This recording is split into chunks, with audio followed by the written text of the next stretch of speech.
오늘부터 저희가 야곱의 생애를 통해서 야곱이 만난 하나님을 함께 살펴보게 될 것입니다. 야곱의 삶은 어떤 삶일까요?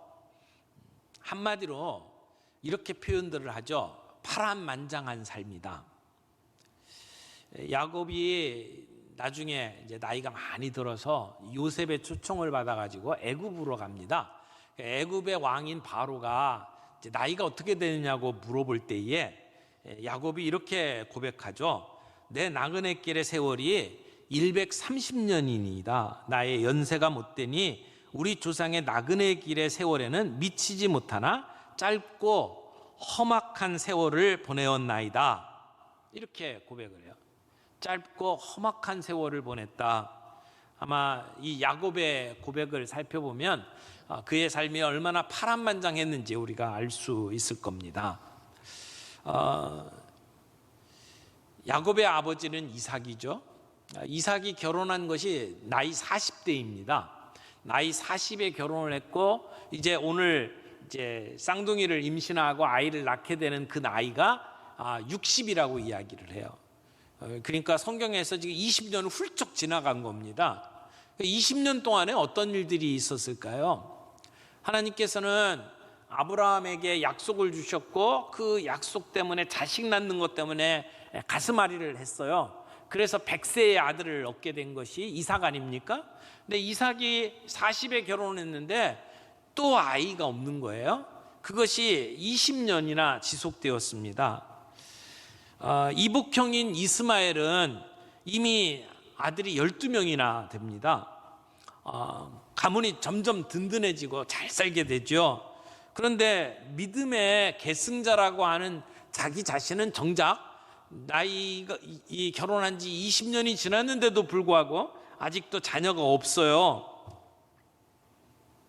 어떤 마음이었을까요? 초조하지 않았을까요? 하나님이 나를 통해서 이런 일들을 이루시겠다라고 약속을 했는데 아마 초조했을 겁니다. 혹시 하나님의 약속이 맞나라고 하는 불신의 생각도 들었을지도 모르겠습니다. 이때 야곱은 이런 상황 속에서 하나님께 기도합니다. 아브라함은 자식이 없을 때에 인간적인 방법을 자꾸 사용을 했습니다. 내 자식이 없으면 내 종이 대를 이어갈까? 또는 내 조카 롯이 이 가문을 이어갈까? 아니면 이것도 저것도 아니고 자식은 낳아야 되겠고, 그래서 인간적인 방법으로 첩을 들여서 아이를 낳았잖아요. 그런데 오늘 본문에 나오는 이삭의 모습은 어떻습니까? 이삭은 아이가 없는 이때에 여호와께 간구했다고 이야기를 합니다. 21절 보세요. 이삭이 그의 아내가 임신하지 못하므로 그를 위하여 여호와께 간구하며, 이 간구가 언제부터 시작됐는지는 잘 모르겠습니다. 그러나 하나님의 약속을 붙잡고 야곱은 기도했습니다. 그 기도의 결과가 무엇입니까?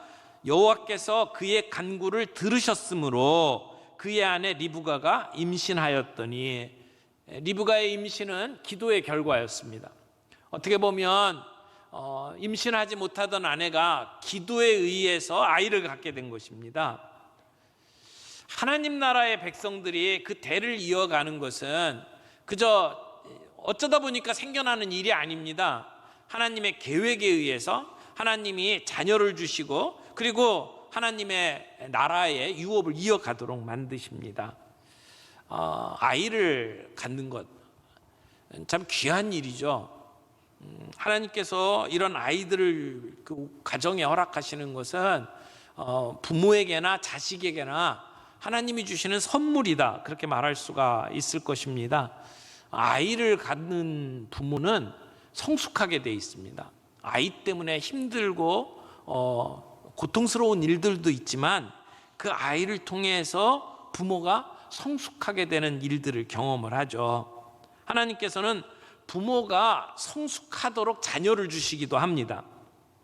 어떻게 보면 요즘 시대의 젊은이들 가운데 아이를 갖지 않는 경우들을 보는데, 가지려고 하는데 못 갖는 것과 의도적으로 안 갖는 것은 좀 다르죠. 근데 의도적으로 아이를 피하는 경우를 가만히 보면 부모가 되면 더 이상 내가 어린애처럼 살 수 없겠구나라고 생각하는 그러한 느낌이 본능적으로 아이를 피하게 되지 않나 하는 생각을 하게 됩니다.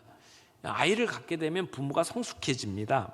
그런데 지금 아이를 갖고 났을 때 이 가정에 얼마나 큰 기쁨이 있겠습니까? 20년 만에 아이를 얻는 거잖아요. 그런데 산모가 고통스러워 견딜 수가 없습니다. 리브가가 그 복중의 아이들이 얼마나 거칠게 움직이는지 그 문제 때문에 하나님 앞에 기도를 하죠. 하나님, 이럴 때는 어떻게 해야 합니까? 라고 기도를 하는데 하나님께서 그 리브가의 기도에 이렇게 응답해 주셨습니다. 두 민족이 내 복중에서 나누이리라. 이 족속이 저 족속보다 강하겠고 큰 자가 어린 자를 섬기리라. 이렇게 말씀을 하셔요. 이 복중에서 싸우는 아이들을 보시면서 하나님께서 주신 말씀, 이 족속이 저 족속보다 강하겠다. 그리고 큰 자가 어린 자를 섬기겠다. 이 얘기는 하나님께서 하나님 나라의 유업을 이어갈 자로 복중에 있는 아이 가운데 둘째를 선택하셨다는 얘기예요. 오늘 말씀은 하나님의 선택하심과 부르심에 관한 이야기입니다. 하나님의 선택, 하나님의 예정, 이것이 무엇을 의미하는지 오늘 우리가 함께 살펴보면서 은혜를 받기를 원합니다. 첫 번째는 선택은 은혜다, 이렇게 말할 수가 있습니다. 선택과 부르심은 하나님께 속한 영역이에요. 하나님의 전적인 은혜로 인한 것이다 라고 말할 수가 있습니다. 오늘 본문에서 주목하는 것은 하나님께서 이삭의 가정에서 에서가 아닌 야곱을 선택하셨다라고 하는 것입니다.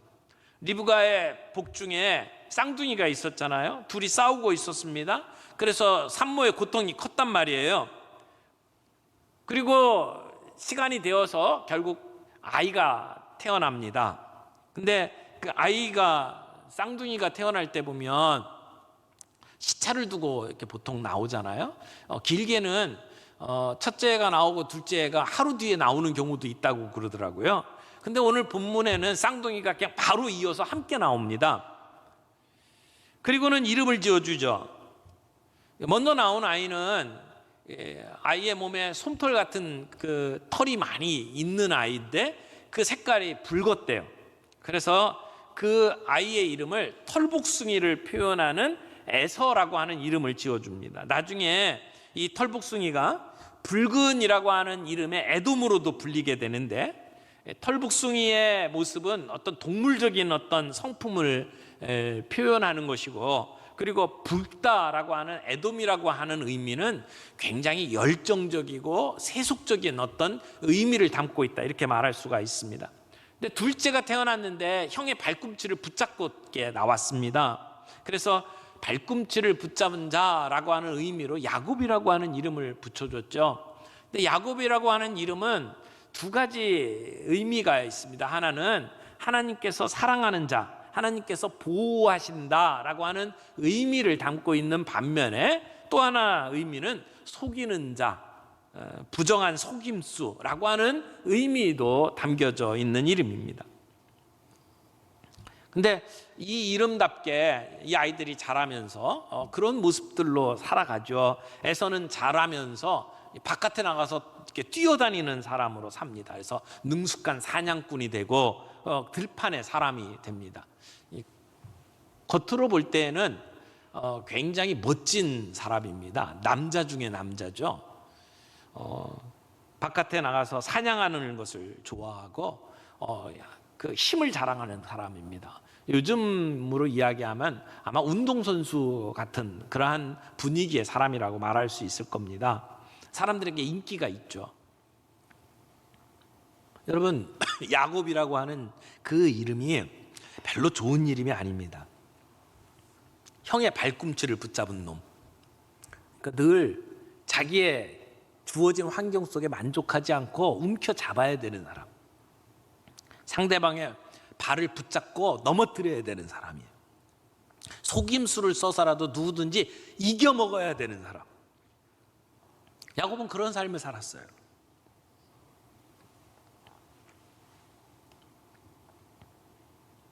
하나님은 이런 야곱을 선택하신 겁니다. 그리고 야곱을 바꿔가십니다. 로마서 9장에 보면 이 야곱을 선택하신 내용을 이렇게 설명을 해요. 여러분 로마서 9장 한번 찾아보실래요? 로마서 9장 11절. 오늘 본문을 사도 바울이 어떻게 해석하는지를 좀 보십시오.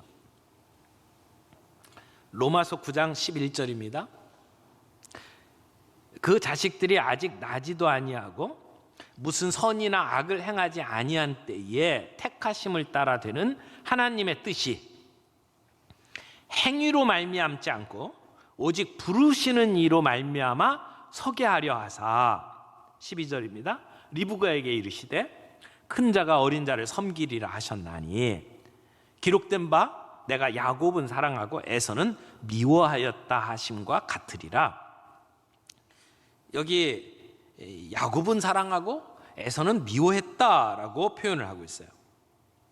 사도 바울은 왜 이런 이야기를 하고 있을까요? 논리적으로 따지면 이런 얘기처럼 보여요. 하나님께서 야곱을 선택하시고 나머지는 다 버렸다. 이걸 이스라엘 민족의 어법으로 바꾸면 하나님께서 이스라엘 백성은 선택하셨고 이방인들은 버렸다. 이렇게 말하는 것처럼 보여요. 그러면 하나님은 어떤 백성들을 편애하시고 그들만 사랑하시는 것처럼 보여지잖아요. 하나님의 마음대로 모든 걸 결정하시고 우리는 그 틀 안에서 살아가는 것처럼 그렇게 해석이 될 수 있습니다. 그런데 로마서 9장 다음에 로마서 10장에 가면 사도 바울이 이런 얘기를 합니다. 유대인이나 이방인이나 차별이 없다. 자, 좀 아까는 야곱을 선택하셨고 에서는 미워했다라고 표현을 했는데 그 내용이 뒤에 가서는 뭐라고 이야기를 하냐면 하나님께는 유대인이나 이방인이나 차별이 없다는 거예요. 그리고 말씀하시는 것이 누구든지 주의 이름을 부르는 자는 구원을 얻으리라. 여러분 이 사도 바울이 이야기하고 있는 논리를 좀 잘 생각을 해보시길 바라요. 좀 전에 야곱과 에서를 지금 이야기를 해놓고 그리고는 결론이 뭐냐면 누구에게나 구원의 길이 열렸다라고 이야기를 하는 거예요. 그러면 지금 이 얘기의 핵심이 뭐냐면 에서가 형이기 때문에 혈통적으로 보면 당연히 에서가 선택받아야 되는데 근데 하나님께서는 에서를 선택하지 아니하고 야곱을 선택했다는 거죠. 사람들이 가지고 있는 전통, 사람들이 가지고 있는 습관과는 반대의 일을 하나님께서 하셨다는 거죠. 그것은 하나님의 백성으로 선택받는 일은 혈통으로 이루어지는 일이 아니다라고 하는 사실을 보여주는 말씀이라는 겁니다. 그래서 유대인이라고 해서 다 선택받은 것이 아니라는 거예요. 이방인이라고 해서 다 버림받은 게 아니라고 이야기를 하는 겁니다. 우리는 예수 그리스도를 통해서 유대인이든지 이방인이든지 모든 사람을 구원의 길로 이끄시는 하나님의 초청을 받은 사람이다 라고 하는 사실을 사도 바울이 이야기를 하는 겁니다. 하나님이 하나님 나라의 유업을 이어가도록 만드는 것은 혈통에 의존하지 않으신다는 거예요. 유대인들에게만 준 혜택이 아니라는 겁니다. 모든 사람이 구원받을 수 있는 길을 우리에게 열어놓으셨다라고 하는 것이죠. 오늘 이 선택의 교리 앞에서 우리가 기억해야 될 것은 사실 우리는 누가 선택받았는지 몰라요. 하나님은 분명히 선택하셨다고 이야기를 하지만 우리 인간적인 입장에서 이야기를 하면 하나님의 선택을 우리가 어떻게 판단해요? 사람이 얼마나 악하냐 선하냐를 보고 저 사람은 구원받았겠네 우리는 그렇게 생각을 하지만 그러나 구원받았는지 안 받았는지는 우리가 판단할 수 있는 게 아니라는 사실이에요. 우리가 보기에 구원받을 것 같은 사람이 구원 못 받는다는 얘기를 지금 하고 있는 겁니다. 혈통으로나 도덕적인 어떤 그 선함으로나 구원받는 것이 아니라고 이야기를 하는 거죠. 그것을 보면 이스라엘 백성들이 가지고 있었던 선민의식이 오해됐구나라고 하는 사실을 우리는 알 수가 있습니다. 이스라엘 백성들은 자기들이 뭔가 뛰어나고 독특하고 능력이 있어서 하나님이 선택한 것처럼 생각하는 선민의식이 있었어요. 근데 하나님은 아니라고 말씀을 하는 겁니다. 대표적인 예가 신명기 7장 6절에서 7절에 나옵니다. 신명기 7장 6절 7절 말씀을 읽어드릴게요. 너는 여호와 내 하나님의 성민이라. 내 하나님 여호와께서 지상 만민 중에서 너를 자기 기업의 백성으로 택하셨나니. 하나님이 이스라엘 백성들을 택했다는 거예요. 근데 왜 택했는지 보세요. 7절 너희를 기뻐하시고 너희를 택하심은 너희가 다른 민족보다 수요가 많기 때문이 아니니라. 너희는 오히려 모든 민족 중에 가장 적으니라. 하나님께서 이스라엘을 선택하신 이유가 너희가 수요가 많기 때문이 아니라고 이야기해요. 너희가 뛰어난 뭔가가 있었기 때문에 선택한 게 아니라는 거예요. 오히려 너희는 모든 민족 중에 적은 자니라 라고 이야기를 하고 있어요. 무슨 얘기예요? 까불지 말라는 거예요. 우쭐거리지 말라는 얘기예요. 교만하거나 자랑하지 말라는 거예요. 너희들 구원받았다고 해서 저 이방인들 멸시하지 말라는 얘기예요. 여러분, 이 말씀은 오늘 우리에게도 동일하게 적용된다고 생각을 합니다. 내가 예수 믿고 구원받았어요? 그것이 내가 어떤 잘난 것 때문에 구원받았다고 우쭐거리지 말라는 얘기죠.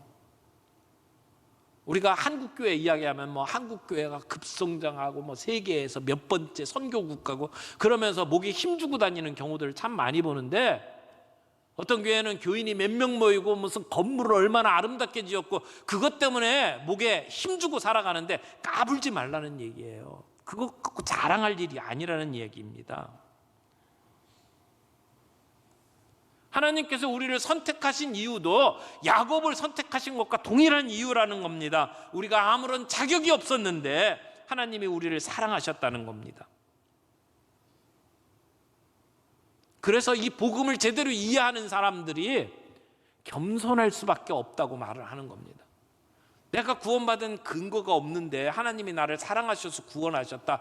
거기에 뭘 목에 힘줄 게 있느냐는 거예요. 거기에 뭘 그렇게 교만할 게 있느냐라고 말씀을 하는 겁니다. 공로가 있어요? 없어요. 뱃속에 있는데 무슨 공로가 있어요? 근거가 없어요. 그런데 택하셨어요.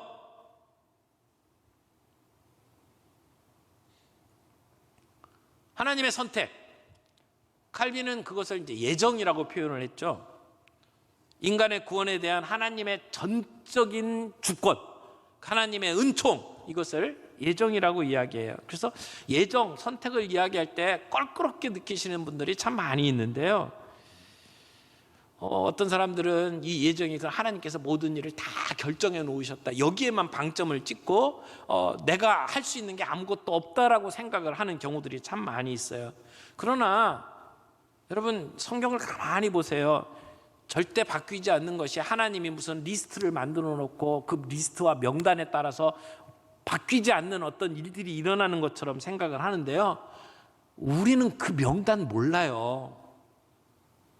하나님이 누구를 선택하셨고 누구를 버리셨는지 우리는 모른다고요. 우리가 알 수 있는 건 뭐예요? 성경에 드러난 하나님의 뜻, 그것은요, 하나님 우리를 사랑하신다는 거예요. 하나님 우리가 구원받기를 원하신다는 거예요. 죄인을 향한 하나님의 사랑이 얼마나 뜨거운지를 성경이 이야기하고 있다는 것이죠.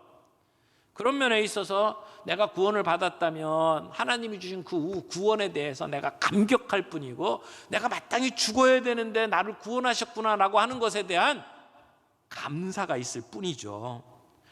정해져 있는 것에 대한 교리가 아니라 그 예정론 속에는 하나님이 우리를 얼마나 사랑하시는지, 그리고 하나님이 선택하셨으면 결국 하나님이 그 일을 이루시고야 마시는 하나님의 열심이 그 안에 있다는 것을 이야기하는 거예요.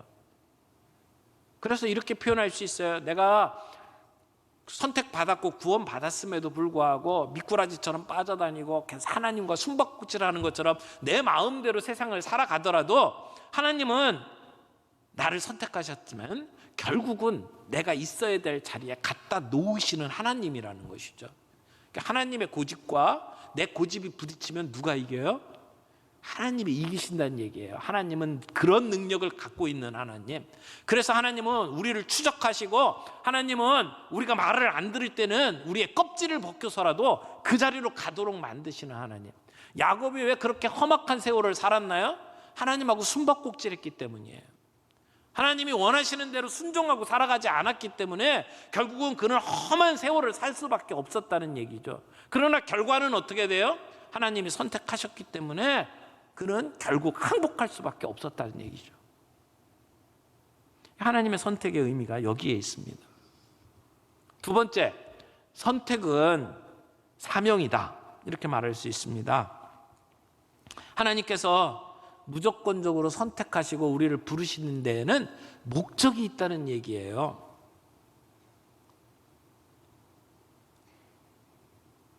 하나님께서 버러지 같은 야곱을 선택하시고 그를 부르신 목적이 뭡니까? 그로 보배롭고 존귀한 하나님의 자녀가 되도록 하기 위해서였습니다. 하나님의 유업을 이어가는 하나님의 백성이 되도록 만드시는 것이 하나님의 계획이었습니다. 그래서 우리가 선택받은 것은 하나님의 은혜다라고 말할 수 있고, 동시에 하나님이 우리를 부르신 데에는 반드시 목적이 있다, 사명이 있다라고 말씀을 하는 겁니다. 내가 너로 큰 민족을 이루게 하겠고 내게 복을 주어서 내 이름을 떨치게 할 것이다. 너는 복의 근원이 될 것이다. 여러분, 야곱이 선택받고 구원받은 것, 그냥 복받고 끝나는 게 아니에요. 하나님은 그를 복의 근원으로 삼기를 원하셨어요. 복의 통로가 되도록 만드셨어요. 세상의 복을 유통하는 자로 살아가도록 만드셨다는 것입니다. 하나님은 선택하시고 그에게 사명을 주셨습니다. 하나님의 뜻을 이루는 자로 하나님이 불러주셨다는 겁니다. 그래서 그 부름을 받은 우리는 하나님이 불러주셨구나 라고 하는 사실 앞에 자부심을 갖고 감사하는 것이 필요하죠. 왜 나 같은 자를 부르셨을까에 대한 감격이 우리에게 있는 거죠. 택하심을 받은 자의 특징이 뭐냐면 하나님이 나를 부르셨구나 라고 하는 것을 소중히 여겨요. 에서 같은 모습을 보세요. 자기가 가지고 있는 그 권리마저도 우습게 보죠. 자기에게 혈통적으로는 장자권이 있잖아요. 그럼에도 불구하고 장자권을 우습게 여기죠. 하찮은 것으로 여깁니다. 그냥 배고프니까 팥죽 한 그릇에 그냥 팔아버리고 마는 그러한 삶을 살아가지 않습니까?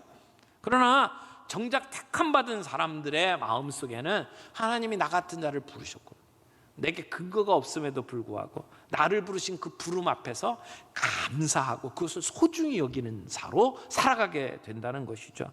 그런 자부심이 있고 그런 긍지가 있는 사람은 내 눈앞에 아무리 화려한 것이 펼쳐지고 우리를 유혹한다 하더라도 거기에 우리가 넘어가지 않을 수 있다는 것입니다. 오늘 이 자리에 앉아서 함께 예배드리는 저와 여러분 모두 하나님의 부름을 받고 이 자리에 있는 줄 믿습니다. 영접하는 자, 그 이름을 믿는 자들에게는 하나님의 자녀가 되는 특권을 주셨잖아요. 우리 모두 하나님의 자녀로 부름받은 존재입니다. 그렇다면 우리가 이 세상 살면서 그런 자부심은 있어야 되잖아요. 그런 긍지가 있어야 되지 않겠습니까? 내가 너로 아들과 땀을 삼았다. 내가 너로 복을 유통하는 자로 삼았다. 하나님께서 우리에게 주신 사명, 그 사명을 생각하면 우리는 하나님의 유산 상속자로 살아가는 겁니다. 로마서 8장에 우리가 유업을 이어받을 상속자로 삼았다 그랬죠. 아들과 함께. 그러면 우리는 예수 그리스도와 함께 그 유업을 이어받는 공동 상속자예요. 상속자로서의 그 자부심을 가지고 오늘 이 세상을 살아갈 수 있는 저와 여러분들이 되기를 바랍니다. 마지막 세 번째로, 그러면 이 선택은 뭐냐? 연단이다. 왜 연단이라고 이야기를 합니까? 하나님이 우리를 부르셨어요. 그리고 목적을 주셨어요. 그 일을 이루어 가기까지 하나님은 우리를 훈련시키는 하나님이시라는 겁니다. 야곱은 선택받았어요. 선택받고 그 대가를 톡톡히 치렀습니다. 에서는 자기 마음대로 살았어요. 그냥 내버려 두십니다. 그러나 선택받은 자는 선택받은 자답게 살 수 있도록 하나님이 그를 다스리십니다. 훈련하십니다. 그냥 내버려 두지 않는다는 얘기입니다. 야곱의 연단은 그야말로 눈물겨운 것이었습니다. 야곱만큼 쓰라린 경험을 한 사람이 없을 겁니다. 왜요? 변화되어야 했기 때문에. 하나님이 그를 선택하셨고 그로 하나님의 나라의 유업을 이어받을 자로 만드셔야 되는데 그가 계속 숨바꼭질하면서 도망다니잖아요. 인간적인 방법을 사용하잖아요. 속이고 속는 일들을 계속하고 있잖아요. 하나님은 그의 삶이 변화되기를 원하셨습니다. 그래서 자기 스스로 자기 꾀에 빠져가지고 겪는 일들을 한번 보세요. 그는 아버지를 속이고 도망가야만 했고 아내를 얻기 위해서 노예처럼 살아야 했고 속이고 또 속이는 일들을 계속 경험을 하면서 인간관계가 다 틀어져 버렸어요. 야곱과 같이 속임수로 가득한 삶을 하나님 그냥 내버려 두지 않는다는 겁니다.